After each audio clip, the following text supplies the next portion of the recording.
And good everyone. I am Mazes. Okay, welcome to Njenje Media TV. Now we are live on our various social media handle. This afternoon, we will be looking at the Obigbo issue that has been happening for a very long time. But today we have a man who has been in the epic center of the activities that has been happening in Obigbo. I have with me here this evening, Mr. or say Chief Emeka Umeagbalasi, who is the board chairman, International Society for Civil Liberty and Rule of Law. Emeka is based in Onitsha and has been in the heart of many things happening in terms of trying to find out the real thing happening at the ground zero. I have the pleasure to bring Emeka Umeagbalasi here. Emeka, if you can kindly unmute yourself, and we welcome you to this evening conversation. My brother, you're welcome. Thank you, my brother. Thank you, all listeners. Thank you very much. Okay, so having Emeka here, Emeka, you recently released a report where you said that the number of defenseless Obigbo residents were abducted and that they disappeared for 4 months. And these abductions happened by the Nigerian army. And you raised an alarm that between 550 to 600 individuals were taken from Obigbo. Now, and since the incident of Obigbo, there has never been anyone who has been in a position to tell us what actually happened in Obigbo. May we have that clarity from you, Emeka? Thank you very much. You are absolutely correct. The Obigbo incident was very, very tragic. It happened around October 2020, when the Nigerian army said that it was moving into Obigbo to fish out criminal citizens following the countrywide NSAS protests that led to killing of hundreds of citizens, including dozens of policemen and soldiers. It was in the same NSAS protest that later turned into violence, that not less than 320 defenseless citizens were killed across the country, with Lagos recording more than 70, and so on and so forth. So Obigbo was inclusive in the protest. But the governor of the state, Nyesom Wike, for reasons best known to him, took the matter personal and went to the extent of inciting the residents of Obigbo against the Nigerian security agencies, particularly the Nigerian army. And along the line, he imposed a curfew and invited the army, and the army in their usual manner, not knowing to Nigerians, most Nigerians went into a war-grade invasion of Obigbo. And it was during that invasion that dozens were killed, dozens wounded, and hundreds abducted. So we came in and explained the situation, issued a statement projecting that over 400 from various information gathered, both what we call open source and closed source information that we have verified and found credible. Based on those such pieces of information, we were able to project that 400 residents or defenseless residents of Obigbo or more, must have been abducted by Nigerian army and taken to secret detention or dungeons in northern Nigeria. And that is the situation today as we speak. We have been able to trace not only inter-society in conjunction with other groups, including and individuals, including Barrister Richard Okorafor, have been able to trace or establish that not less than they have been able to trace 419 names. So you can now see that we are correct after all. So a few days ago, we did a review, because in social science investigation or research, it is allowed. It's a standard. Sorry, may I interject here? 419 names of the abductees, which, the people abducted from Obigbo. 419 names as we speak have been traced. And out of these 419 names, 208 have been freed. Do you understand? Remaining 211. Yes. I just got information now that 30 of the 53 Obigbo women among them, young women among them, have just been freed. That is information I got about a minute ago. And the effort has been made to free, I think that should be 33 others, because they were 53 in number located. So that is the situation. So we did a review, and we reviewed this thing upwards, and they place it within the confines of 550 and possibly 600 names in total at the end of the day. This is because unknown to us, more people were being located. And just last week, Friday, the Nigerian police, for the first time, nobody knew that they were holding some people. Although I understand that those abductees must have been transferred to them belatedly by the Nigerian army. So they brought out 22 fresh names, fresh persons, and they arraigned them, and they were granted bail. Now, again, the DSS, I think on Monday this week, brought out the 53 women, because, before now we have exposed the DSS and accused them of holding 53 young Obigbo women, who were abducted from Obigbo. So just like this week, Monday, they brought them out and arraigned them. They brought them out shackled and arraigned them in court, and they were granted bail. Then on the process again, it was discovered that there were 26 other names that nobody is aware of, that are still being detained or held by DSS, making the total I think 26 plus 53 is how many? Is 79, if I'm not mistaken. And among those 79, 53 are women, 26 are men. So that is the situation. I see that is not enough. Another discovery was made in faraway Suleja stroke Bida Aziz in Niger State, of the captivity of 100 and the fresh names totaling 110. Those ones are still there.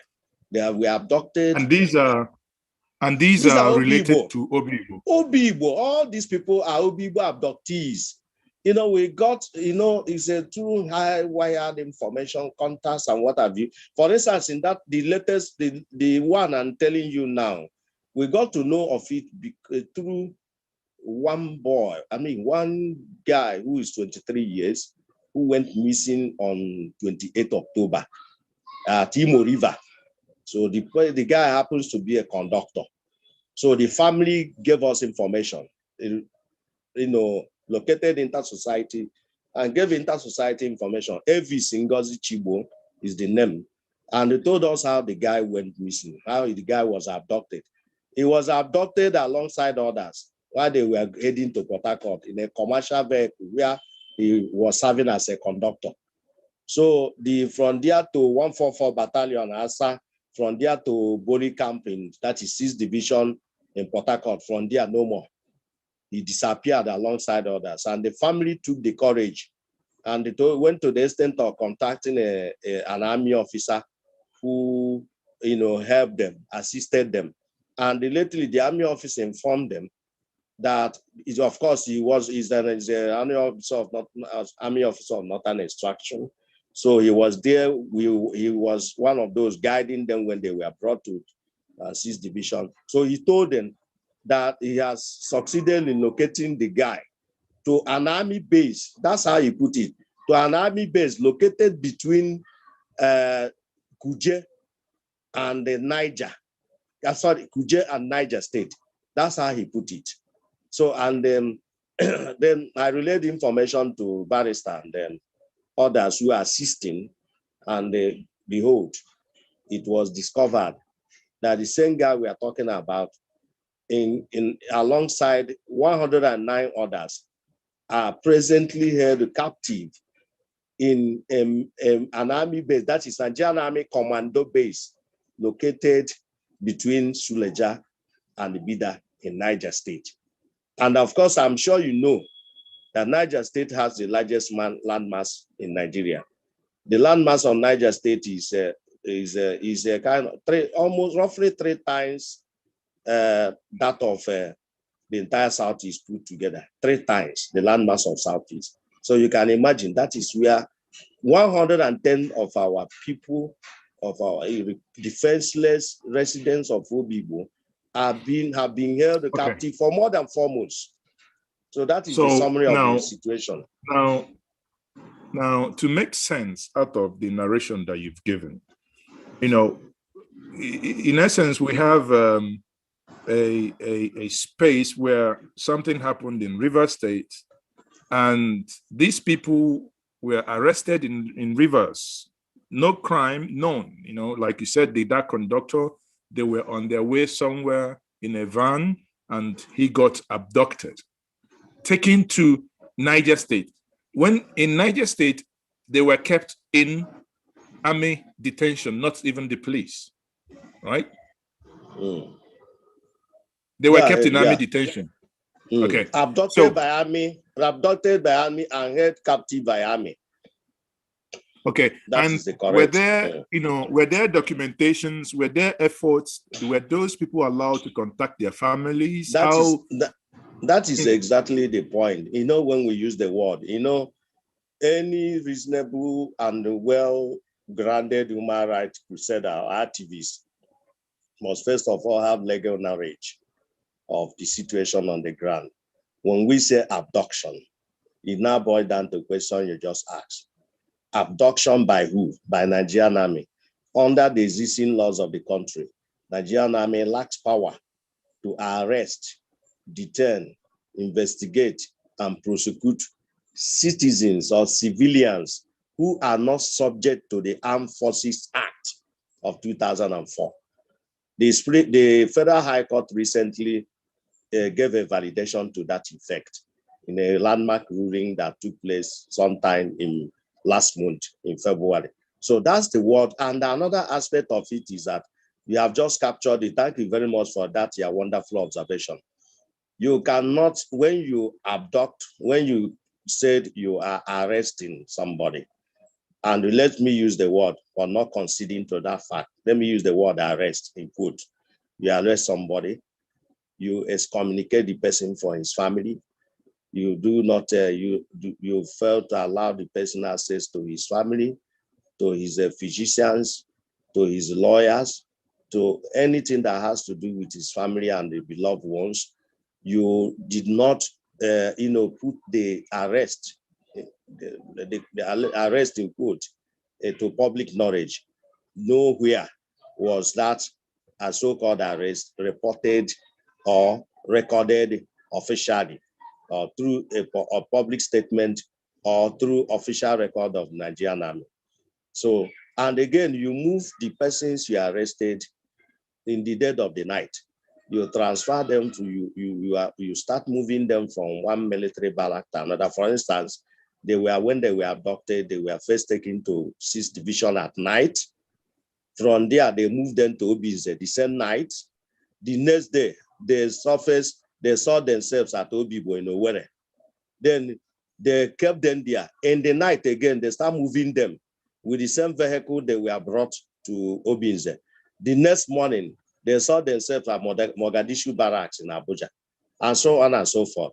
So you find out that that kind of thing cannot be validly called arrest, even if it was conducted by the Nigerian police force or DSS, not to talk of when it was perpetrated by Nigerian army. That is the position of the law. Well, I mean, you know, listening to the things you've just said, and I keep asking myself, since this incident, because Obigbo, obviously, this incident happened, or rather started October 2020. Since Inter-Society, which you are the board chairman, got involved in this, have you been able to extract any more information directly from the police or the Nigerian army? Well, the information we have is that there is no need of wasting your time extracting information from an securitization agency of the government that is not directly responsible for the incident or the atrocity conduct we are under complaint. We did a very thorough investigation on the Obigbo. The computation of that report is still ongoing by Inter-Society.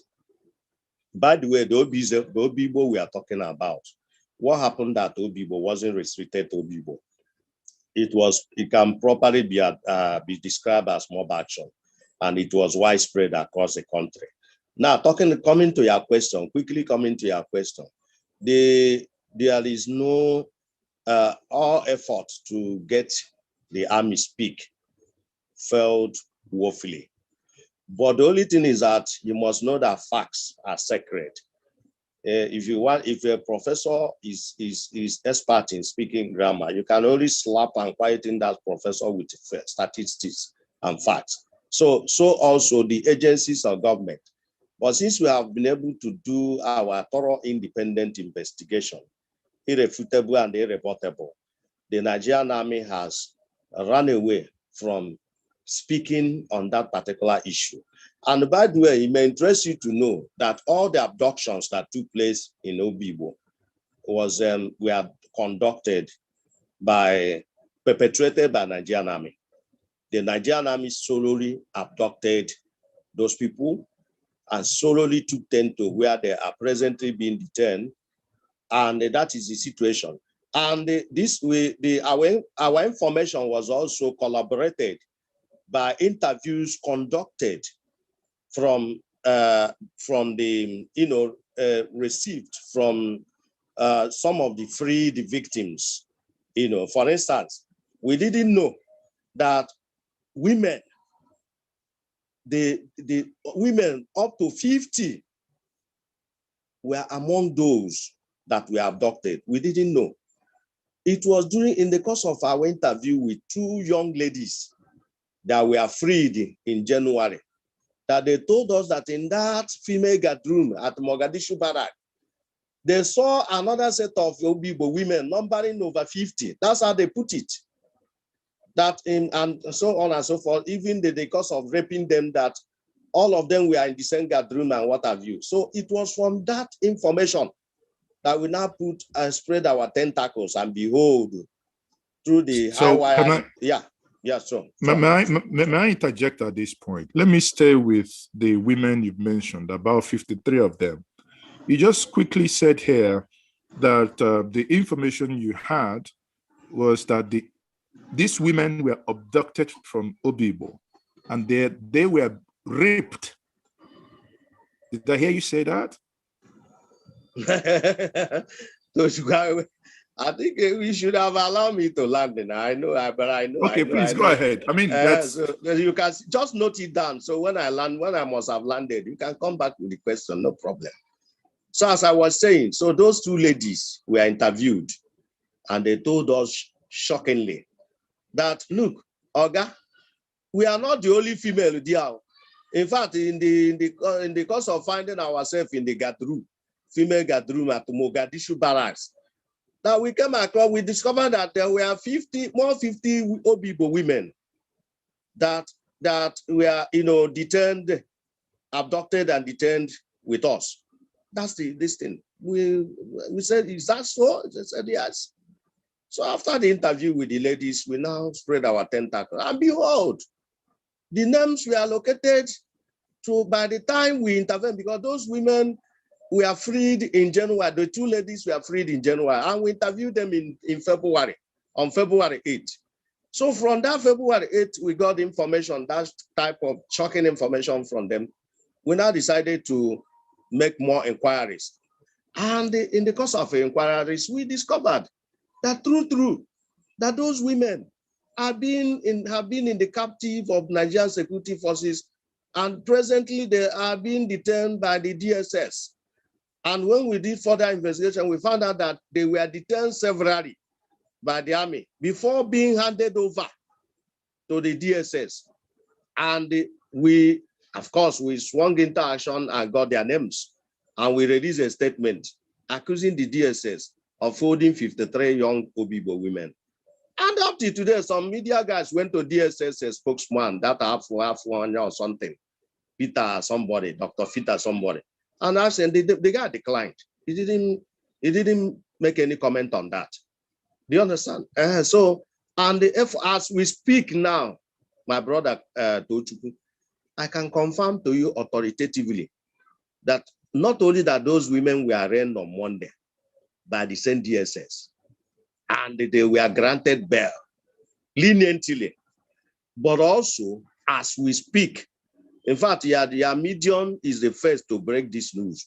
As we speak, not less than 5 minutes ago, 30 of them have been freed, and efforts are still being made to get the remaining 23 out, alongside 26 other, sorry, those 26 have not been, the 26 other males among them have not, their bails have not been processed. But I think he's talking about the other 22 from the other side, brought out by police.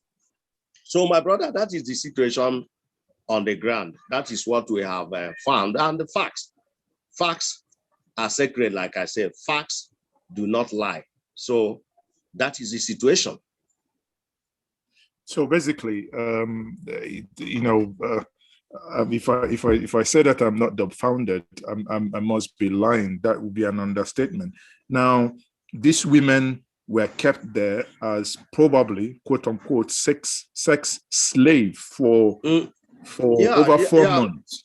We can now come back to your earlier question, very though inquisitive and curious.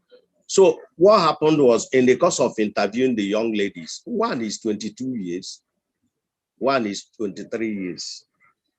Those young ladies told us, it's very shocking. They told us what happened. They were serially raped. And they also confirmed that in the course of their captivity in the Nigerian army at Mogadishu barracks, they were there with 50 something, more than 50 other women. And it was not only 2 of them that were raped. That what the soldiers did normally do, I don't know how to put it, was, they come today, they say, you, come here. They pick them, that is random selection. They take them out to their dungeon, to their rape confine within the barrack, and they rape them serially. Then after that, they bring them back. Well, the next day, they come back, and so on and so forth.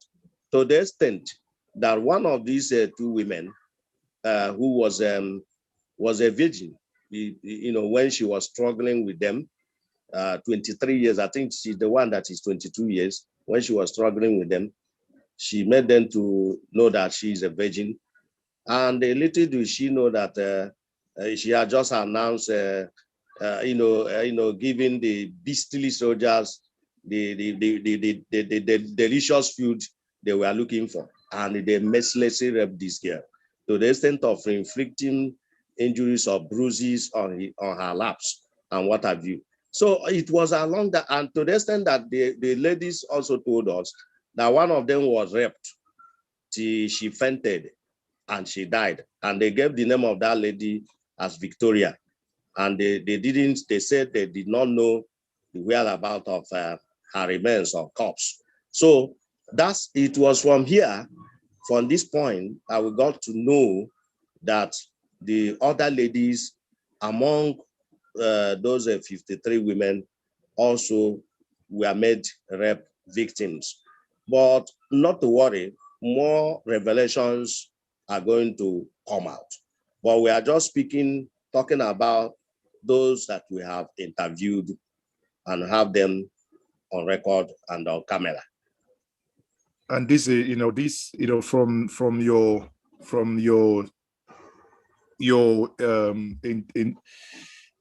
listen, I am the words you've just said kind of, as a father, I know how it feels for this. It's shocking. It's shocking. It is shocking. I'm speechless. I'm speechless to note that those we pay tax to for the protection of the collective, quote unquote, would be in a position to do this to innocent people. I mean, it's unbelievable. But this is the work you do, my Emeka. The question that I would then ask you is there any way you think that this, or rather justice, could be, there could be justice for the people that were abused? I mean, I'm not talking about the ones that have been illegally detained for 4 months. Obviously, no crime is less, but it's for the abuse victims. Do you think there is any support? Well, the two ladies already, their names already ringing bell in certain sensitive quarters all across the world. So this is a very shocking situation. And I'm aware that those who are being freed are likely to be taken to certain sensitive quarters by, in coming days or something like that, for those responsible to see, to see what has happened to them. So, of course, there must be justice. And this is more so when crime is not status bar. Crime does not have a expiring date. But I think when something happens like this, in criminology and law, processes are bound. When something happened, for instance, I did not even remember to tell you that soldiers also acted as armed robbers in the course of abducting all the victims.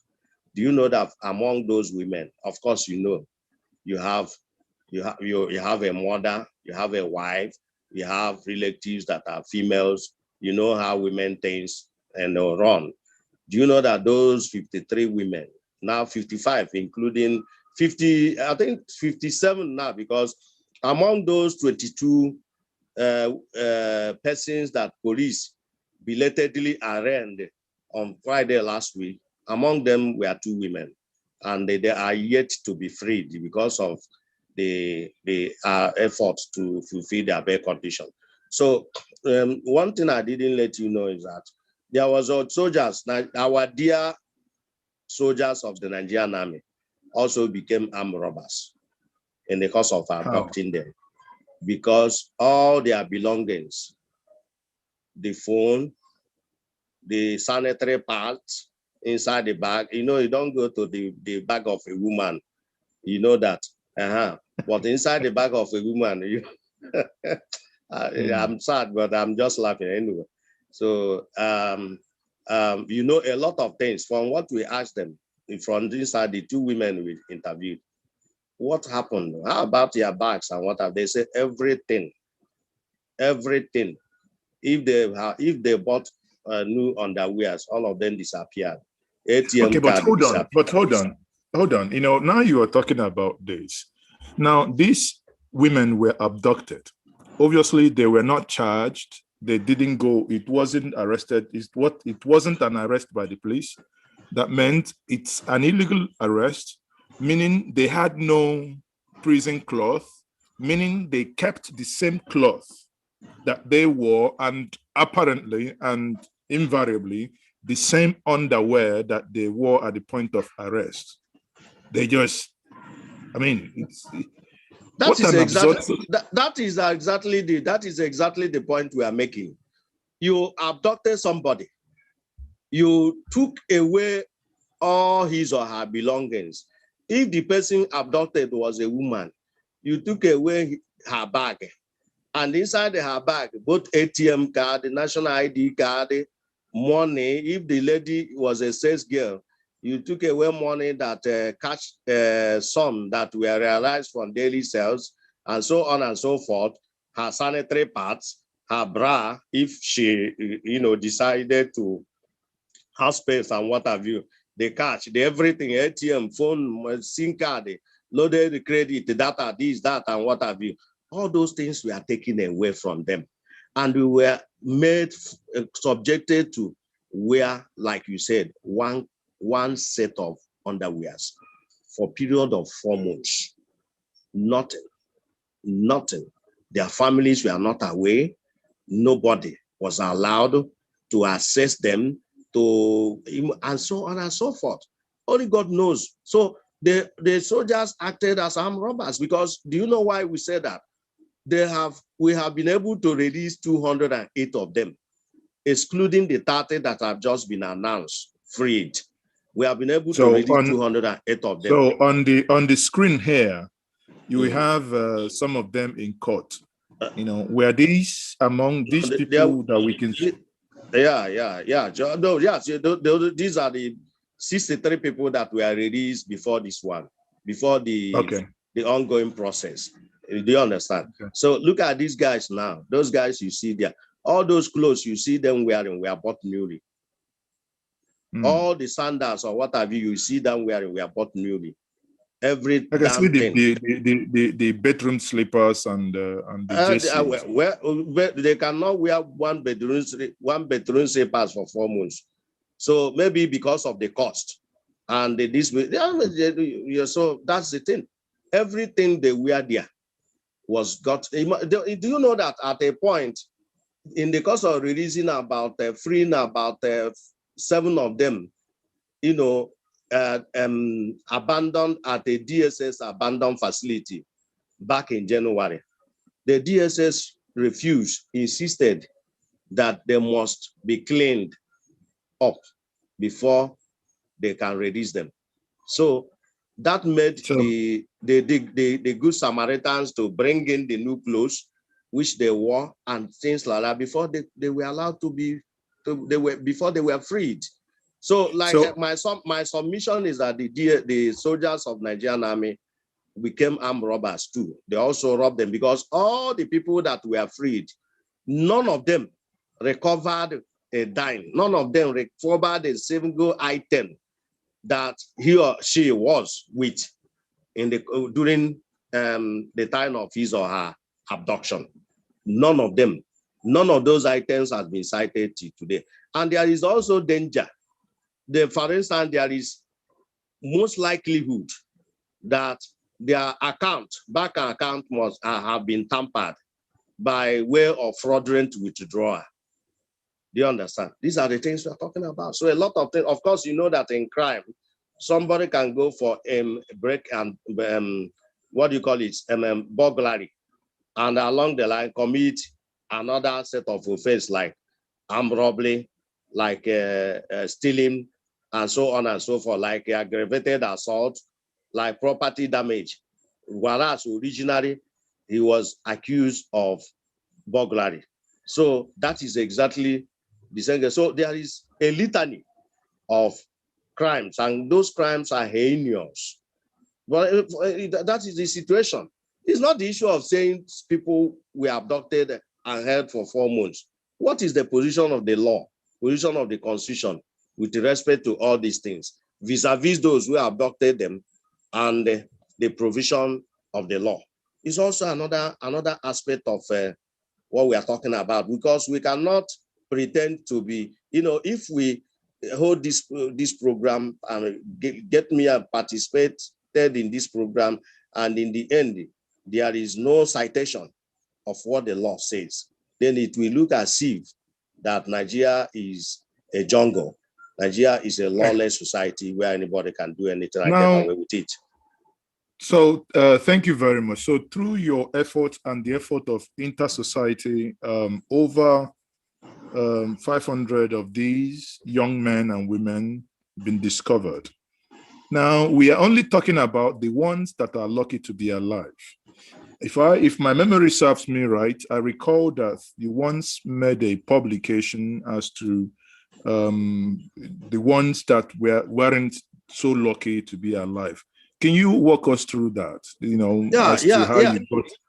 Yeah, you know what happened in the whole thing? The whole thing started, the discovery started in Niger State, where the lawyer doggedly and powerfully discovered that these guys were abducted and taken to Niger State, where they were detained in 4 secret military or army dungeons located in Jeba, Zungeli, Katangola, and one other city in Niger State. So when 52 of them that were discovered were freed through judicial process by High Court of Niger State, by Magistrate Court of Niger State, and by Federal High Court of Niger State, then we interviewed some of them and we found out that about 3 of them died in custody. I think including one Iwagu and Anyang, and one other that whose first name was already given. There are people who died because those people know them too well, and they said they died in military custody in the course of their detention in Niger State. So that is the thing. And then the investigation, like I said, is still ongoing. So in the course of further investigation, we are going to find out whether some people were also other people who, if any, were tortured to death in the course of being held captive in the military, in Nigerian army dungeons, secret dungeons located in different parts of northern Nigeria. So that is the situation. So you are in order. And we have that record. Okay, thank you very much. So, and again, those confessional statements by those that were abused, the ladies that were abused, you said you have those statements also in audio and in video as well, right? No, of course, the audio, is a sensitive issue. So it's not the same way you record confessional statement of those who were, held captive for 4 months. Is the same way you are going to record this one. So you must have to understand the fact that these are young women who have future and all that, and use the best application, the safest method of getting them talk. And that's exactly what we have done. Okay. That's marvelous, and it will help in the prosecution, I believe, of these case later. Now, before I get the public who have joined us here to chip in with one or two questions, I would want to know, what is your view and what role do you think that the governor of Rivers State played in all this? Because obviously you started by saying that when we had the EndSARS was a nationwide issue. So from your engagement with what has happened in Obigbo, the question therefrom is, what happened in Rivers State that made it a different kettle of fish? Well, the governor in question, who says he's a lawyer, is complicit. Is inescapably complicit. And most of our researches and investigations and publications are guided by law. And to that effect, the law has a provision to assess some of these things. For instance, the governor is vicariously liable. He's vicariously liable. He made a declaration, he imposed coffee, he gave a criminological theory that was later found to be half-baked or untruth. He said he had intelligence that those who killed. So meanwhile, the same governor didn't see anything wrong in killing of civilians. Dozens of civilians were killed at that particular point in time. But the governor was too particular about the safety of uniformed personnel and all that, that is police and army. So the governor said he had intelligence that those people who killed soldiers and policemen, say 6 soldiers or 4 policemen or thereabout, were members of IPOB or IPOB terrorists, as he put it. He said he had intelligence. Now, on account of the so-called intelligence, he imposed curfew and he invited the army. So you look at it from the legal point of view, the governor misfired, he goofed unpardonably. His behavior was unloyal. He did not act as a lawyer, because as a lawyer and as a Democrat, what he should have done is that if the same intelligence that reviewed, they disclosed to you that those people who were responsible for the killing of soldiers and policemen are particular members of a particular group. This intelligence would have also led the governor to fish out, use, through the process of deployment of the detectives and intelligence agents to go after those people. Because if intelligence report has told you who committed what, this an intelligence report would have, it should tell you where the person that committed what can be found. That's the logic. That's the law. So, but trying to, I think the governor went out of the way. The governor politicized, reason best known to him. He politicized the whole thing. He turned what was clearly mob action. In international terminology, what happened in Nigeria is called violent protest. Violent protest, instigated by state agents. The protest didn't start violently, but it started peacefully, and state agents instigated it. For instance, the Lekki massacre. For instance, the sponsorship of hoodlums on religious ground, who went after those who didn't support the protest. Those who supported the protest and their allies, and started attacking them and destroying their property to the extent of killing dozens of them across the country. Then the peak of it was the Lekki massacre. It was at this particular point in time, the protest, people got angry and they became violent. And the violence spread across the country. And it was not restricted to Obigbo. And that is why it can best be described as mob action, or a fallout of a violent protest. And the governor hijacked it and used it to play politics to the extent of inciting the security agencies against the innocent and defenseless Obigbo people, and to the extent of inviting army, the army that has secularity question that has remained unanswered today. And that's exactly what happened. So the governor is culpable. Is inescapably culpable. Likewise, the GOC of 6th Division and other principal officers of the division, and those we are compiling their names. And of course, the immediate past chief of army staff. So that is the thing, because when Nigerians thought that, when they told Nigerians that they were moving into Obigbo on professional army operation or military operation, we didn't know that they were going to Obigbo to execute an ethnic agenda, because the gravity of atrocities, the level of atrocities that happened in that Obigbo, I mean, there is no better way to describe it than execution of ethnic agenda and ethnic cleansing, originating from what we call racial profiling, ethnic profiling. That's exactly what happened at Obigbo. So that's the thing. But so Obigbo, Wike is like colossally culpable. It's inescapable culpable. That is the solution. I do appreciate that fact. But in trying to drive the narrative of ethnic profiling, now I am made to understand that in Obigbo you have Igbos, Ikweres, Eches, and many more other ethnic nationalities there.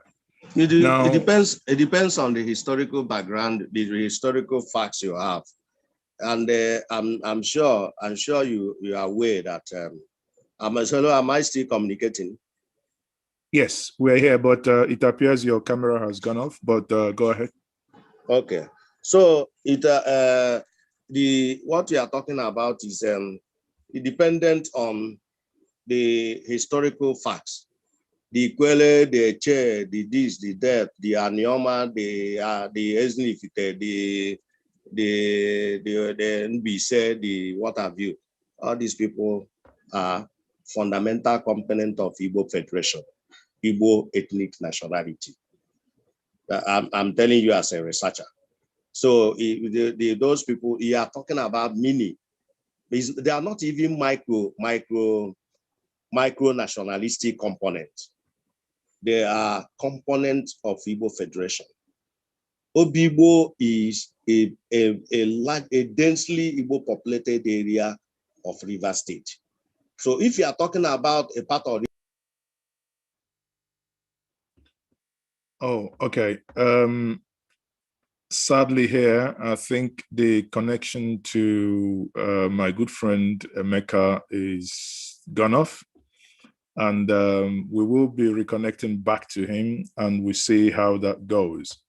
While we wait, many of you, if you want to speak while I want to get Emeka back on, Marcel, I can see, you are in the house. Can we quickly have some, yourself and Mazo Biokoli maybe, if we can quickly have one or two of your submissions before the main guest joins us back again. So, okay, thank you so much, Mazi Ejoke. I'm as shocked as anyone that's hearing this. I mean, at a point, I just closed my eyes and it was like, tears wants to drop off my eyes, and I was like, I mean, this is really happening in a country, and all of us feel normal. Mogadishu barracks that was mentioned is just few miles away from Aso Rock, seat of power. I mean, for those of you that knows Abuja very well, Mogadishu barrack is just at the back of Aso Rock. So it beats my imagination. I mean, I've been to these barracks. I have friends there, so I normally go there for the fish market. And that was the same barracks that was bombed the very first time when the Boko Haram issue started. Now, the fish market used to be outside the barracks when it was bombed, and then after that incident, they moved it into the barracks. So it's a place I go regularly. So to think that the place I go to meet my friends and to hang out with my friends for fish and drink is the same place where over 50 of Nigerian women, young ladies, 23 virgins, could be held captive and then raped consistently for 4 months. It's crazy. I mean, I don't just want to imagine it. Even in a war situation, if Nigeria is fighting war with another country, there's rules of engagement. In a war situation, they are what they call prisoners of war. When you even have people that you caught in the act, as in real fierce battle, and you arrest them, international regulations has situations that you have to treat prisoners of war. Now, this is not a war situation. This is a national army to its citizens. Again, we need to put this to perspective, because when people keep saying Obigbo residents, I don't want to call them Obigbo residents. I call them Nigerians. And that is the narration that has to go out, because some people will feel very, very unconcerned.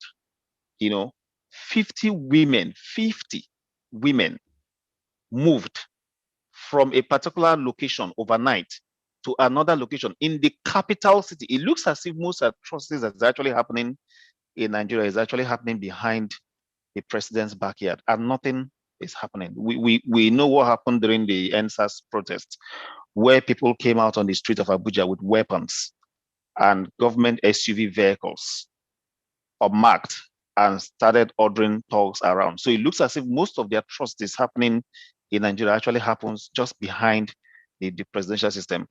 One of the questions I might want to ask when he comes back is that those one that was known to be dead. Okay. Okay, hold on. I think Emeka, welcome back. We lost momentarily. Yes. Sorry about that. Okay, thank you. That's fine. Can you go ahead with your presentation that you Okay. Me? Okay. Yeah. Is it me or him? No, you, because you're being you're the speaker now. Okay. So I was saying, I was making reference to law. I say section 35(4) is very clear. Section 35(4) talks about the duration within which a citizen of Federal Republic of Nigeria validly or invalidly accused of committing the highest crime in the land can be held before being taken to court for purpose of investigation. And it's very clear. And this particular section is in gross breach under the in the instant case.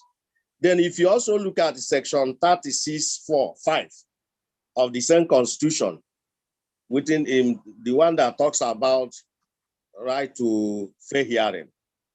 So you also find out that it was also in gross breach in the present, in the case, in the instant case. So there is no, and again, you look at the, let me use the word in quote, arresting authority. How does the law, do they have a position in the law? The people, the agency of government that perpetrated that act, was it legal? Is it allowed to do that? My answer is that it has no, the Nigerian army has no question, it has no basis. The Nigerian army acted abominably and atrociously. It has no constitutional backing. It has no legal backing. Like I said, army is disempowered to arrest, detain, investigate, prosecute civilians or citizens that are not subject to the Armed Forces Act of 2004. That is to say, army was created to manage its own business. That is where you now see you have this court-martial thing. Army cannot court-martial civilians. Army can only court-martial members of Nigerian armed forces, bound or guided by the Armed Forces Act of 2004. So everything that the army did, that is why when we started exposing them, what they did was to start transferring those people, transfer those people, those in their captivity hurriedly to DSS and other facilities, just to escape. But then it was already too late. As we speak now, the Nigerian army is still holding 110 of our innocent and defenseless brothers in faraway Niger State, in Bida, for over 4 months. They are still there as we speak. So there is no basis. The army, the law says, if for any reason the army arrests, because power of arrest is exercised by everybody, including you, Tochukwu, or and others who are listening to us. But the law says when you arrest and you are not competent to detain or investigate or try, you hand over. So how can Nigerian army abduct citizens, held them in captivity for over 4 months without handing them over, they can't even send them to court because they lack power of prosecution. They can't prosecute. You see? So in essence, the law is very clear. When law is written in black and white, it goes beyond argumentation and sentiments. Tochukwu, sure. You can, as we speak now, Google the Constitution. You have it. You are ICT expert. You have expertise in ICT. Google the 1999 Constitution. Go to section 35, subsection 4, and see it for yourself. Go to section 36(5), sub 5, and see it for yourself. Go to section 42, freedom from discrimination, and see it there. Go to section 33, right to life, you see it there. Dignity of human person, 34, and see it there. Personal liberty, 35, and see it there. And so on and so forth. Does the Constitution mean anything but that is the law. No. But if at the end of the day, if at the end of the day you take them to court, the judge will be first with looking at the Constitution. That is the grand norm. You have not. We are not. We are not an anarchical country. We are not a lawless country. The Constitution is there. Is the law for now. So and it is our responsibility, me and you, to point these things out. Never mind that sometimes when people do the analysis, they do them outside the facts and law. You must have to anchor whatever you are submitting within the confines of law and facts. These are the two things. Okay, thank you very much. So before I let others come in and ask questions, can we quickly, obviously these things has happened. I'm aware that these crimes are very, very serious crimes that should be looked into beyond even the nation called Nigeria. Therefore, the question is, does INSA Society have any plans to approach other international organizations to seek for justice and redress? Of course, the answer is yes. And but it's not only restricted to inter-society. You know, one thing with good data mining is that when you embark on data mining, and in the end you're able to be successful in such an embarkation, what is required is for the organization to take it to the next level, or another organization or anybody to take it to the next level. What is required is just for you to acknowledge the intellectual rights of the originator of the research work or investigation, and that's all. But right now, what we are trying to do is to look at what is obvious. And what is it that is obvious? Our brothers and our sisters, hundreds of them are still languishing. There are those that we have not discovered, we are yet to discover. Maybe in coming weeks, because of the attacks, because of the exposition and what have you, the authorities of the government, securitization authority of Nigeria, of the government of Nigeria, we be able to arraign more people, or we will be able to discover more names and their locations. And when such discoveries are made, then the needful will be done. So, and when you find, like for instance now, there is nothing you can do for now, primarily, than to get those 110 of our people who are languishing in faraway Bida out and allow them to breathe a fresh air of freedom. Just as same thing with those people, the 26 fresh names that have just been discovered languishing in the DSS, and all those people that have been granted bail, but they are yet to be free. So you have to make effort to make sure that they are freed. And from there, you take it. Like I said, crime is not status bar. Crime doesn't have a spiraling death. The man who was the president of Chad, look at when he was president, 1990 to what? And today is serving life jail and what have you. So crime has no, that, and you are correct also when you mention the issue of international dimension of the atrocity crimes that we are complaining. Yes, of course. Apart from the 1999 Constitution, there are a lot of several international law treaties that are binding on Nigeria, with legal binding effect on Nigeria, which Nigeria voluntarily acceded or made itself a state party. So, and these laws are also being extracted, and a lot of options are being extracted too. So at the appropriate time, international mechanisms of justice shall be fully exploited in this respect. But for now, what we are trying to do, like I said, is to make sure that those who are still unlawful behind bars are freed and are allowed to have a fresh air of freedom, then we take it from there. But like I said, other organizations can as well do, a lot other organizations can do. Any other person can take it to the next stage. So that is exactly the point. In fact, we are working towards, concluding the report on Obigbo. So when we are done with the report on Obigbo, it can now be a valid document which anybody can cite. Good thing inter-society has earned the credibility all over the world. So our reports are very much acceptable widely. So that is the situation for now. Well, thank you very much, for that great insight into what is happening.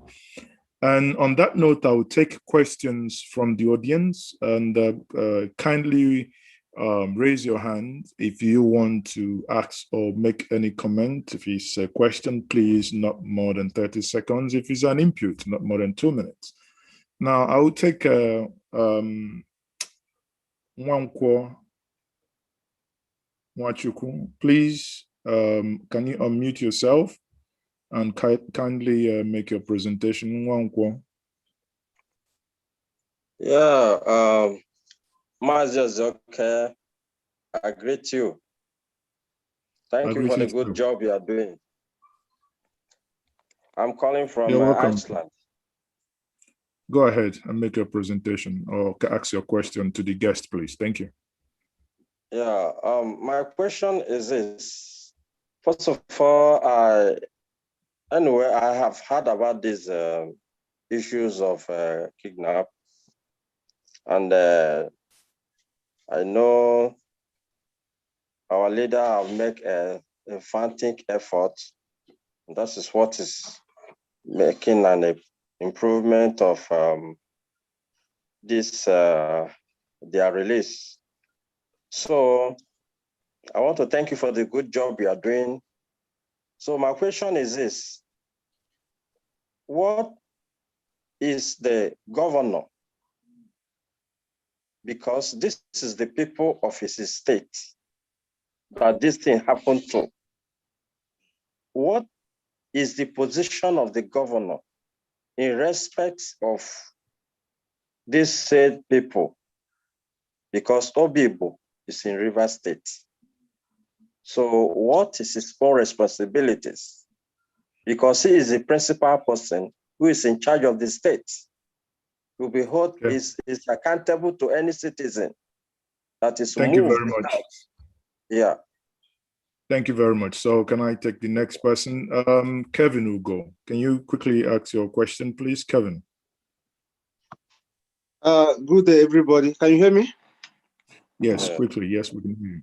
Yeah, good day, everybody. Good day, Mazi. Thank you for having me. So I think mine is a kind of suggestion and also to say what, I think one thing in Nigeria is the blood, the only thing that is holding Nigeria one up to date is the blood of Igbos.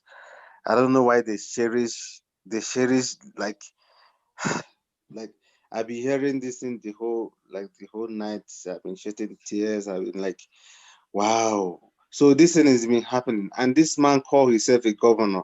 He's been walking around everywhere, smiling, happy. And he knows about all these things. You can't tell me he doesn't know. He's aware of all these things that are happening. So I feel like it is time for everybody, for mostly we Igbos, to know that the only thing that makes Nigeria one today is the blood of the Igbos. And the earlier we realize this, that is nothing even if we go to international, these people, they have more money, they have more connects. Even no news have ever had about, even AIT, and all of them, they have never carried about this news to show you that they love it when Igbos are being massacred, are being killed. So my thing is, please, let us join hands and see what we can do mostly for our Igbos. Nigeria is not for us. Thank you, please. Thank you. Thank you very much. I think Uche Eze, can you please ask your question quickly? Uche Eze, quickly. Okay. I would like to thank my brother Emeka for coming up with this information to us. I have two questions. What are the reasons given to you by the army? And two, has any organization made any contact with you guys? Thank you. When you say any organization, what do you mean? So what sort of Any, organization? I mean like human rights organization. That's what I meant. Inter-society is a human rights. Inter-society yeah, is a I human know. rights organization. I know. I mean, if other ones had made, for example, international human rights or Okay. other ones. Okay. Yeah. Okay. Thank you very much. I mean, Emeka, I think the two questions there, you can take those questions first, then we'll come back again and take a couple of them before we round up. Quickly. Just remind me if I forget. One question. The first question is talking about asking, or rather asking what the governor of Rivers State has done or is doing. And I think yes, the governor of Rivers State is fully aware of what is going on. He's a barrister. He's a governor of one of the high-profile states in Nigeria, and he was at the center, and he's still at the center of the atrocity crimes. I've explained it at the beginning of this program that he invited the soldiers, and I think when he got the wind of the level of atrocities perpetrated by soldiers, he started showing off. Is it image? What do you call it? Do you people call it image laundering or what have you? He started trying to do one or two things to brush aside or to dwarf the atrocity crimes under complaint. For instance, he started by inviting some persons to come and commission this project, that project, and what have you. But during that time that happened, when he got the hint, he started inviting groups after groups, and when they started telling them, look, they said I killed Igbos at Obigbo. Nobody was killed. They are lying, this, that, and what have you. I remember Hannes and Igbo then going to clap for him without visiting the crime scene. I also remember the Southeast governors visiting him, and so on and so forth. So he's not he is aware of what happened. But the only thing is that like there is no Nigerians are not kind of people that when that's easily say sorry or to show remorse whenever they get involved in this type of atrocities. But that one they will, instead of showing remorse, they will insist in trying to do everything within their power to suppress or to justify what they have done. So that is exactly the fact with the problem with the Wike. And then Wike is a kind of arrogant that is disturbing him. He never, there's nothing, I don't think there is anything he can do, because doing anything in a contrary will mean him, probating and reprobating. So I think he's doing everything possible to suppress the facts and what have you, but you can't suppress facts. So that is the situation. That is why we say, come rain, come sunshine, he's involved. He's a complicit, inescapably speaking. The second question is talking about what our organization, whether we have been contacted with respect to this by any other organization. Of course, well, we are not bothered about waiting for anybody to contact us. But I can tell you here that we have received tremendous solidarity as well as this matter is concerned, but from people and the groups that are sane and that are humanist in nature. And I don't want to go into the workings of some organizations. Some organizations prefer to inherit a phenomenon exclusively, and whenever there is this thing, so they don't. So, but I know that a lot of people recently we came up with a coalition, an international coalition that which Tochukwu's Zoke's group is part of them, and they spoke thunderously and internationally on the same issue. And the thing is ongoing. It's not ending tomorrow. Crime does not end. Does not happen and end.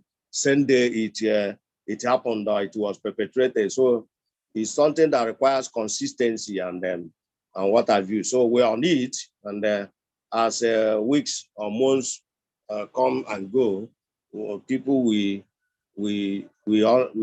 continue to understand the dimension the matter is taking. It has happened and it has happened. And this is more so when the lawyers and criminologists will always tell you that when a crime is committed and it is not properly documented, investigated and documented, then no crime has been committed.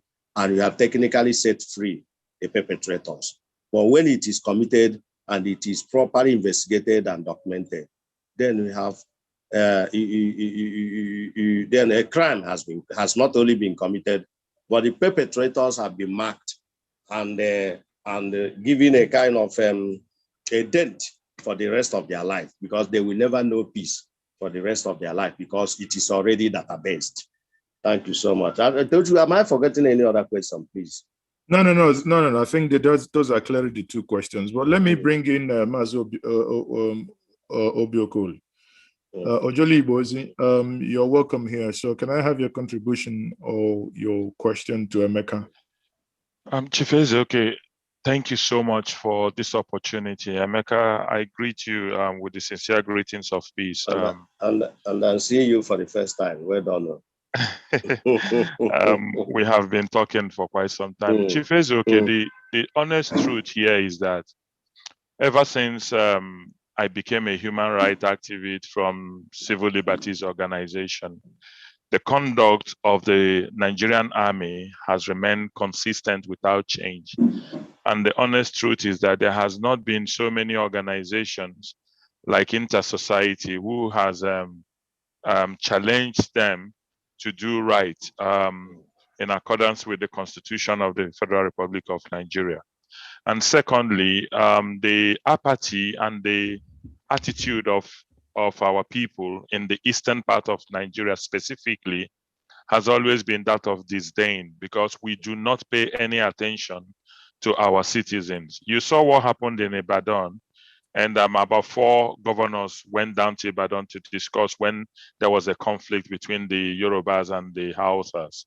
But in our own case, you were a witness to what happened with Modo going to River State and our governors. Nobody cared to go to Obigbo. I was consistently highlighting this fact that we already judged our people, found them guilty, and left them to die. Now, the rape of these women and the other 109 still left in Bida, it aroused so much pain in our hearts. And when we got in touch with Intersociety, the question we wanted to ask them first was, how are you guys coping? And do you need help? And we only found out that they did not even have enough money to prosecute these things. And we sent out letters to a lot of Igbo organizations in diaspora. And regrettably, only one of the organizations responded. The rest of them up to today felt it did not concern them. And some of these organizations, painfully, are even run by women who know that virgins from Igbo land, which is what in Igbo society happened, and Alo Melo. And these women did not show any empathy nor concern, even to call Intersociety to ask questions and understand the pain and the whole process of what Intersociety is going through to get these women freed. And up till as we speak now, the Igbo society is doing nothing. Njenje media can only do what it can do. You're doing your best as a human being. But again, Igbo people need to invest in media and the Igbo people need to begin to tell their stories. I've heard a lot of our people complain about the Yoruba media, not AIT and the rest. They cannot tell your story. Our stories need to be told by us. Njenje is doing so much for our people, for Nigerians and everybody. You're giving people the platform to air their voices. But in terms of human rights, Nigerian human rights has never improved. Rather, it has deteriorated under this regime. I remember as students' union leaders, we were picked in Port Harcourt, and before we knew what was happening, that was in 1987, we ended up in Meduguri prison. And that is the worst prison then that you can be dropped in. They left us there for 3 months.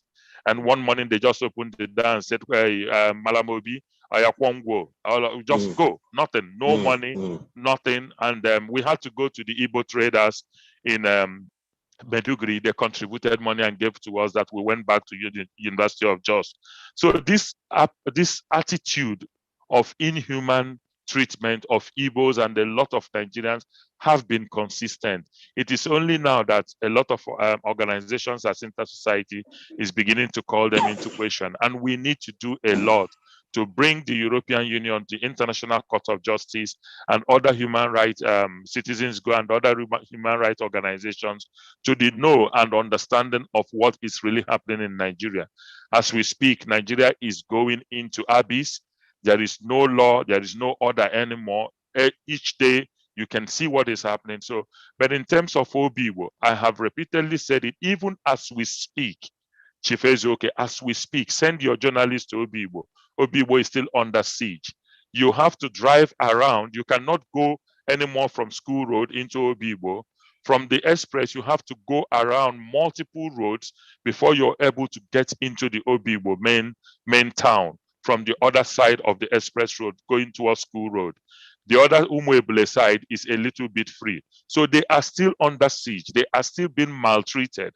Some of them are still paying bribe to be able to access their properties and their goods in Obigbo. So the oppression has not stopped. Sorry, Mazi Obiokor, may I interject? To who are they paying this bribe to? When you, for instance, there was an incident we had, a young man who was shot, was hiding in one of the rooms, and we tried to get him out.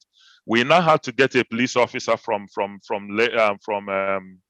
Harcourt to drive down there to see how to get this guy out of the place to the hospital. There was a total blockage, and they had to pay people to be able to access School Road in Obigbo and even getting up to the main market, the market in Obigbo. So the siege is still continuing. It's not like Obigbo is now free for you to drive in like you would drive into any other place in Port Harcourt. It is still happening. And I recall speaking to Senator Abaribe. I asked him a question. I said, has the Senate ever tried to find out how many illegal and legal detention centers exist in Nigeria? And his answer was on the contrary. So we don't even know all the secret detention centers that are operating. So we don't even know. All we know is that 109 of them is still in Bida. So we might not even be able to find out all the other ones if they are killed or used for organ donations, which has been a market which is thriving in Nigeria today. Some of our people might be involved in this organ donation. The 3 of them that died, what circumstances, how did they die? Nobody is talking to us, except the witnesses there might be able to tell us if they were poisoned, if they were used for organ donation. We don't know up to today. It hurts me so much when I read everything, and when we get feedbacks and reports from Inter-Society. Sometimes I find it extremely difficult to understand how we can continue to operate in this sort of country and with this sort of people that treat us with neglect. Again, some blame needs to go back to Nnamdi Kanu and the IPOB, because if this NSAS thing, we stayed away from it. I mean, if Radio Biafra had stayed away from it to a very large extent, I don't think this Obigbo thing would have escalated to this level it did. But because of that involvement and because of that commentary and all the other statements from Radio Biafra, some of these things became a Biafran issue, or rather an Igbo issue or IPOB issue. If it was just left for the Nigerians to deal with their issue, the NSAS project, we were not aware of it. We did not know when the Western people planned it. We did not know when it was executed. We don't know where the money came from. But from nowhere, we got ourselves involved. And any person who is a student of history will know that anything happening with Nigerians, the moment Igbos get involved, it becomes an Igbo issue. We saw that in 1967. We saw that after in 1979.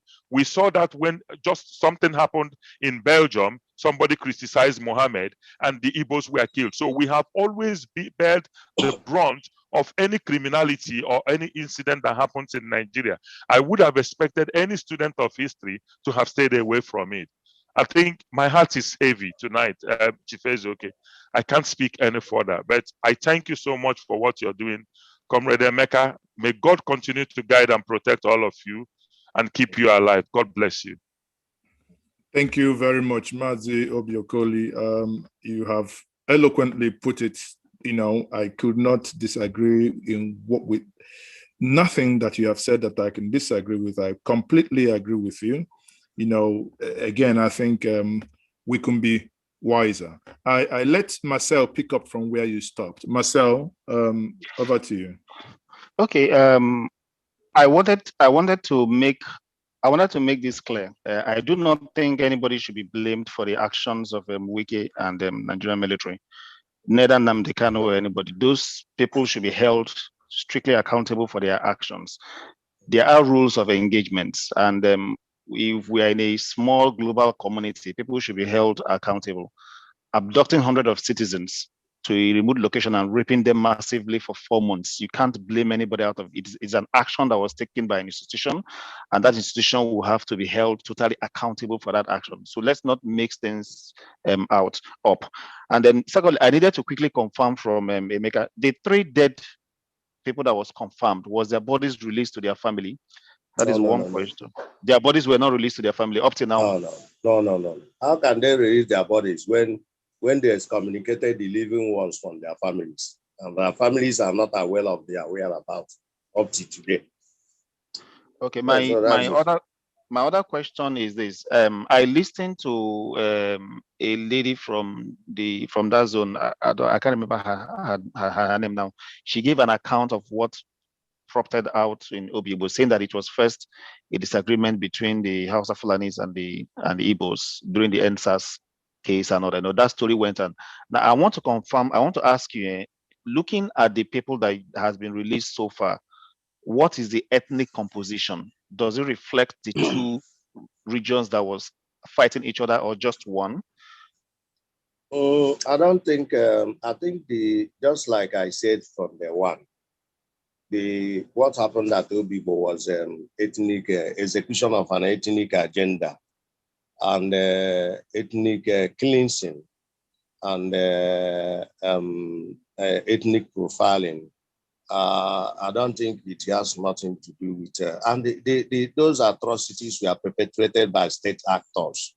You know, there are state actors and non-state actors, but in this respect, they were all perpetrated by the state actors. So all the names that have been located so far, there are 98% Igbos and 100% Christians.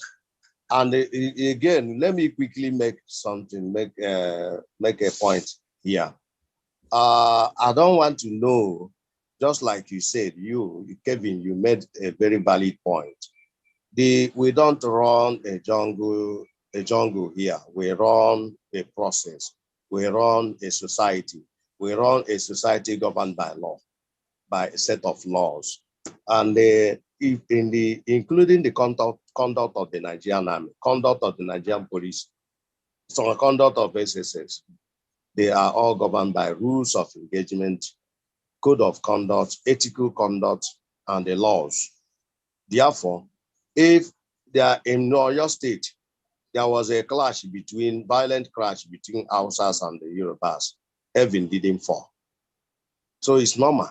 So let nobody try to blame it on, so they said there was a clash misunderstanding between the Hausas and the Igbos. Of course, if there was a clash, the government is there to be able to manage stop the clash and the quench it as it were. And again, this I also agree with you. I do not think that I was quarreling with a lawyer the other day. If somebody gives you a brief and you are a lawyer and you are going into that brief, there are certain questions you're supposed to ask before going into that. So you don't have to say, because I have been asked to go and do this, you not jump into doing that without observing the ethical rules guiding your profession and what have you. So if Nnamdi Kanu was on Radio Biafra and they lent support to NSAS protest, and we're all Nigerians, we're all political animals, we're all part of this country, and there is no way we can run away. For instance, the number of people, the people that were killed at Lekki, they are composed of 50% Igbos and 50% Yorubas. The same thing applies to the injured ones. So we cannot stay by the fence simple because the Nigerian government is persecuting us. We must have to understand the composition of the present government and the motive or intent of the present government of Nigeria. It boils down to the proscription of this thing and use of the word IPOB as a death code against to levy war, unwarranted and unjustified war against Igbo population, which somebody observed here has been happening since 1937 or 1935. So it didn't start today. So I do not think that anybody should blame. Incidentally, it's funny enough, the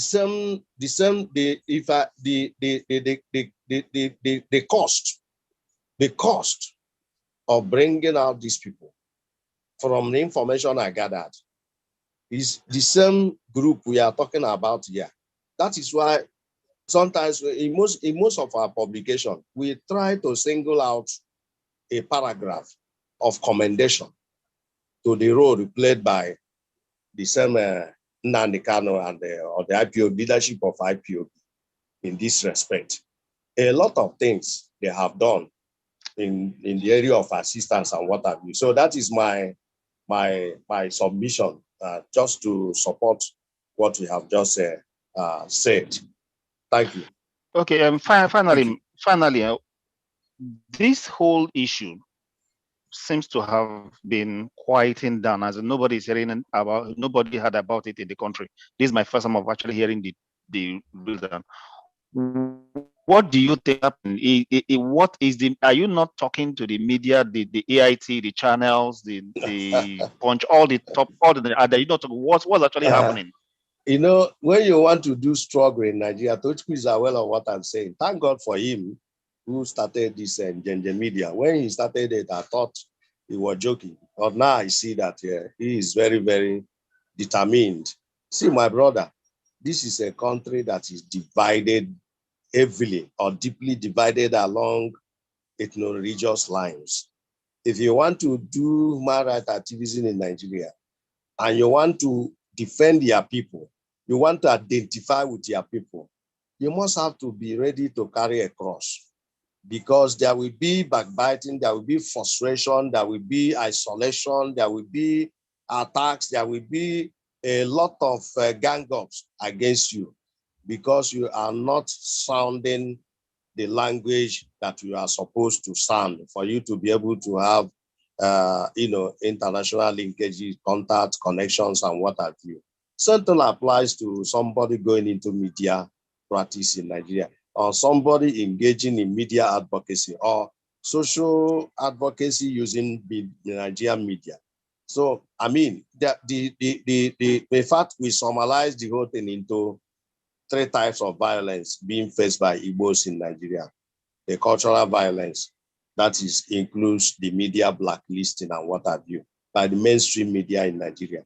Then the structural violence, that is exclusion and segregation and what have you. And of course, physical violence, the attacks and killing and the property destructions and things like that. These are the 3 types of violence that have been fundamentally instituted and waged against the Igbo population. So media you are talking about, a lot of water has passed under the bridge in Nigeria within the context of media industries or media practice. I mean, you can't imagine getting to AIT. You can't force yourself to AIT except you are invited. You can't force yourself to channels except you are invited, and so on. And a whole lot of interest, vested interest, even in the print media, a whole lot of interest. The immediate past, the chief of army staff was so heavily influential in the print media that whatever thing you write against Nigerian army and what I mean, you count it dead on arrival. But because of the waves we have made, sometimes we manage to get some of these things published in the Nigerian print media, like Vanguard, like Guardian, like Sun, and also small ones, and of course the online media like this one, Tochku is anchoring, and the others like News Express, Elomba, Voice, and what have you, and things like that. So that has been the situation. But to be frank with you, the Obigbo thing has been going viral all over the media. Or maybe you are looking out to see it broadcast or aired by AIT channels and what have you. What is there's TVC and what have you. First of all, you ask yourself, who is behind TVC, who is behind AIT, who is behind channels TV and what have you, and the money involved and a lot of influence and things like that. So you can't just catapult yourself to AIT and start participating in a program, except where you are invited, or except where you have the capacity to have your way, to be able to do that. So, but then we are using what we have to get what we want, and then it is paying off. So it has been all over the media, even the Vanguard and what have you have been, this day.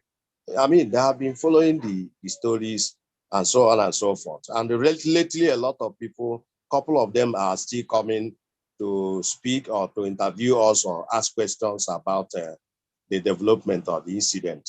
That is it. Thank you very much, my brother. And, I can't thank you enough for agreeing to come and speak to us. As you all know, on this platform, we are unconventional.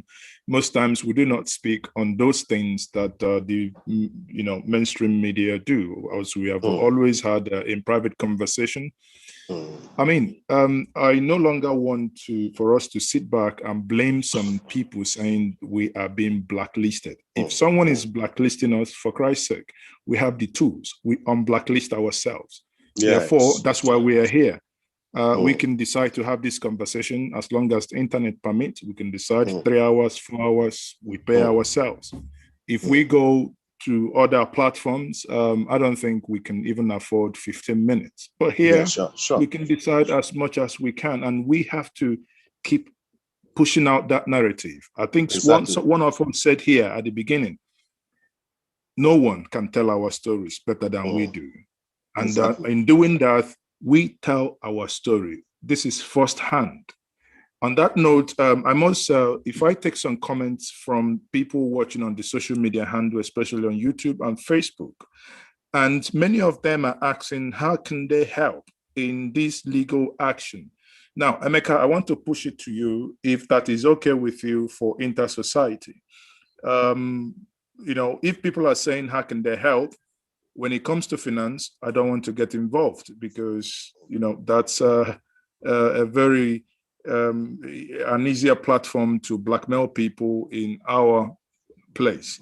But Inter-Society is an organization that runs a legitimate bank account that engages in legitimate engagement in Nigeria. Therefore, I would say, if that sits all right with you as the chair board of director of Inter-Society, would you mind availing those that have been asking on how they can support the work you do in terms of getting we have, I think you said we have 23 women left. 30 just got freed about an hour ago. And we still have about 110 men in detention. So if we put our men together, I think we have about 133 people still in detention. Is that correct? Yeah, something like that. It used to be 211, then remove 30 from it 211, Yes. you remove 30 from it, it gives you 181. Okay. Mm. So, and that's, you know, obviously there are some legal bills to pay. And incidentally, it appears, but I don't want you to go into details, but it appears from the work you and the lawyers are doing, the state is getting jittery. I saw a photo that was sent to the Njenje Media News desk that on the attempted murder of one of the lawyers that got these people out. Oh. Do you want to say one or two things about that without letting too much out? Yeah, sure. The lawyer was escape assassination. The lawyer escaped assassination because he was given information from the desk of Inter-Society. So he now acted on that information, and that led to discovery of 110 or 109 fresh names, including that one citizen, Ngozi Chibo Evis. And the lawyer used his tentacles to locate the particular location of the military, the army base. So he went to the army base to confirm the captivity of the 110 persons. They got there and confirmed it. It was on his way back to Abuja from that particular army base between Suleja and Bida, that not more than 20 minutes drive from the base, from the army commando base.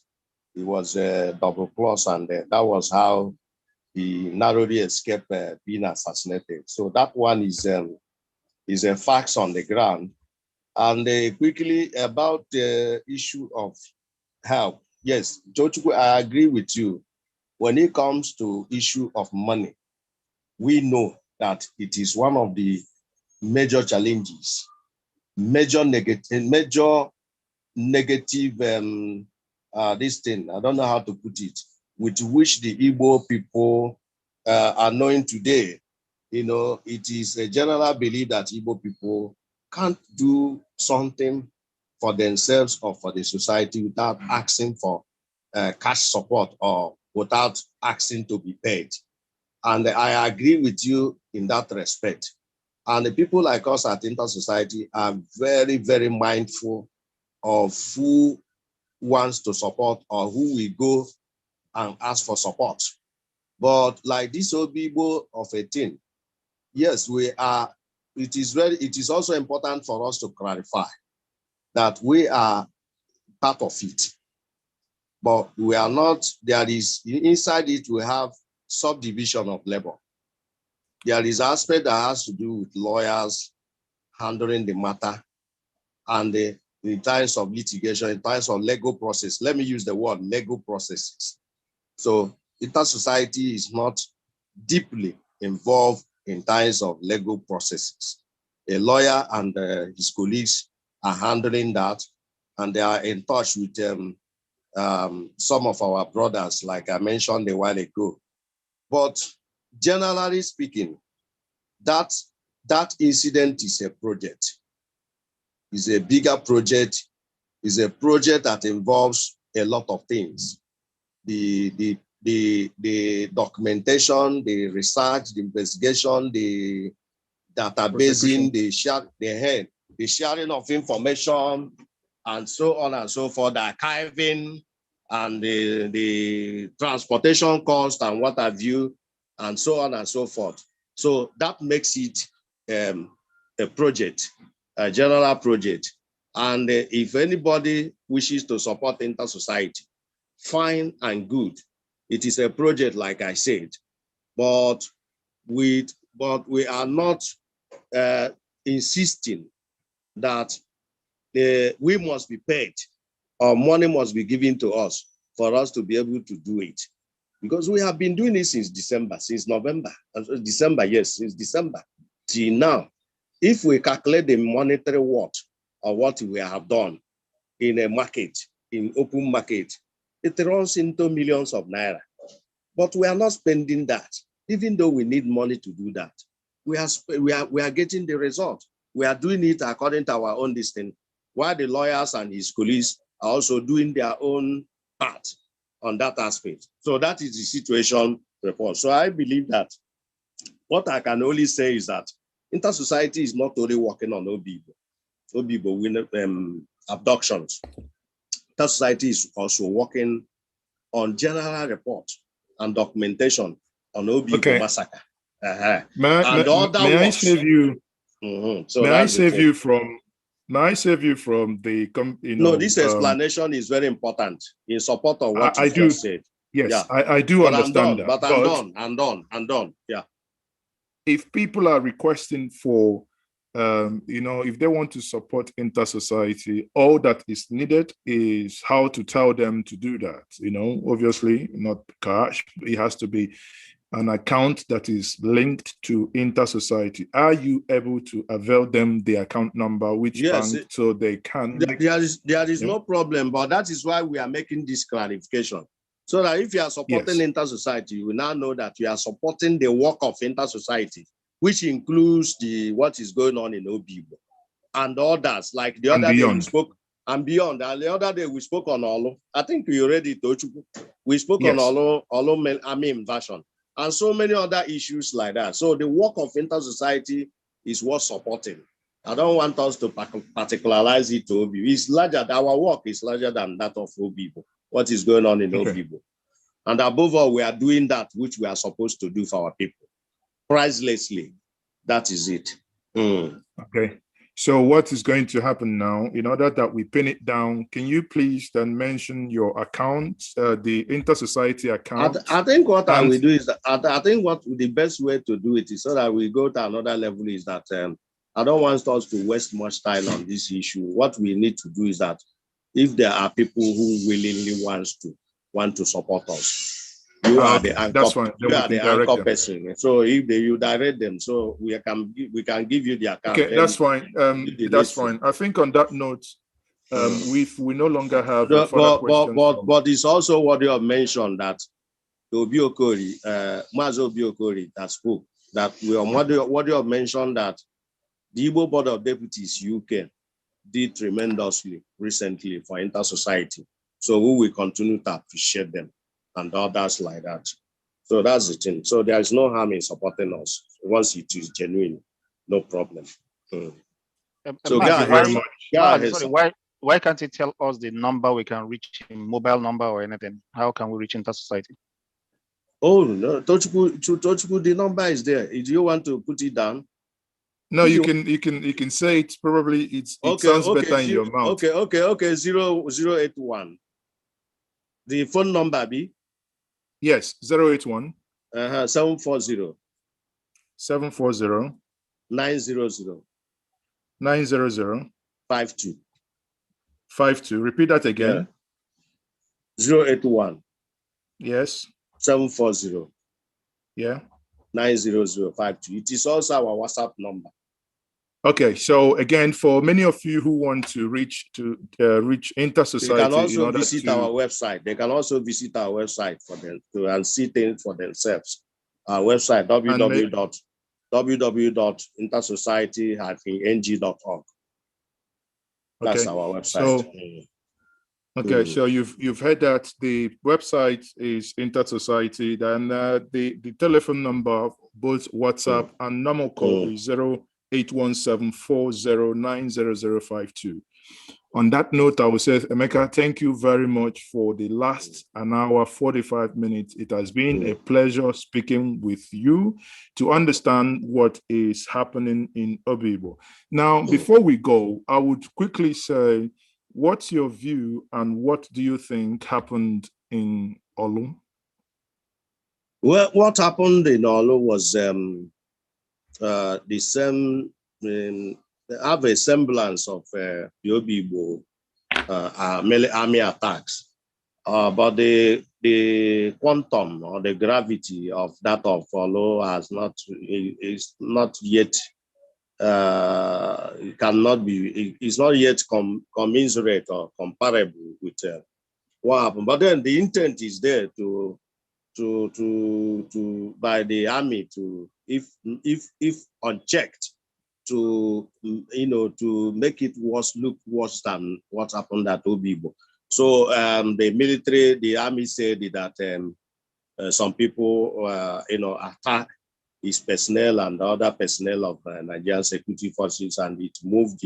The army moved in, and the problem we have with the security forces of Nigeria is the problem of unprofessionalism and the crude policing and the soldiering. That is the problem we have. If you are aiming at a target, you say some people attacked you, attack your personnel. Your intelligence, through interagency collaborations, will be able to raise enough intelligence and through effective crime detection, you'll be able to move in and fish out those people who you've said that perpetrated one act or the other. Not to the point of unleashing their venom or this thing on innocent people. So the summary of what happened in Olo is that where we got angered was when we investigated and discovered that the soldiers left who they say they are looking for and started looking for Christian leaders in Olo, special members of the African instituted churches and the other innocent souls. And in the end, they arrested over 20-something, if not 33 Christian leaders, including pastors and prelates, and some mentally challenged persons and other innocent citizens, and got them paraded as, in quote, the IPOB/ESN terrorists or operatives that are involved in murdering of soldiers in Olo.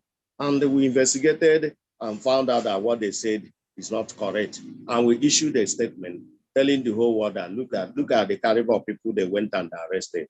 That's exactly what happened. If you are conducting your operation, do it professionally. Use all the ingredients of securitization, intelligence, criminal detection, and things like that to be able to apprehend the people you said you are looking for, not to use the opportunity to execute an ethnic agenda. And that is our annoyance. And more quickly, when we also conducted an investigation and found out that, look, the allegation of execution of ethnic agenda is real. The 63 Brigade in Asaba is headed by an Hausa Fulani Muslim. 302 Regiment in Onitsha, Atra Regiment in Onitsha, the same Hausa Fulani Muslim. 34 Brigade at Owerri, the same Hausa Fulani Muslim. 14 Brigade at Ohafia in Abia State, the same Hausa Fulani Muslim. Haba, are we no longer talking of Nigerian army or something else? So that is where the much we can say about Olo, and we are still monitoring the goings on there and what have you. Not only in Olo, I think it involves about 7 local government areas: Njaba, Olo, Olu East, and the whatever local government, and as well as about 5 or 6 Nnewi South and the Ihiala local government part of Anambra State. So that is the situation. Thank you. Thank you very much. That's a very fine place to leave it. Emeka, once more, thank you for coming on this program this evening. I can't thank you enough. It's been a pleasure speaking with you for the last couple of for over an hour, 45 minutes, and you've greatly enriched our knowledge and thrown some insight into what is happening. Because obviously, when these things were happening, many people were confused as to, life lost and people taken. But now, these are no longer mere numbers. These are numbers with names, with faces, and many of them that have been rescued. You've spoken to them, and documentation's taken. So these are verifiable individuals. On that note, I would say those watching on all our social media handles, both Facebook, YouTube, and Twitter, thank you for joining us this evening.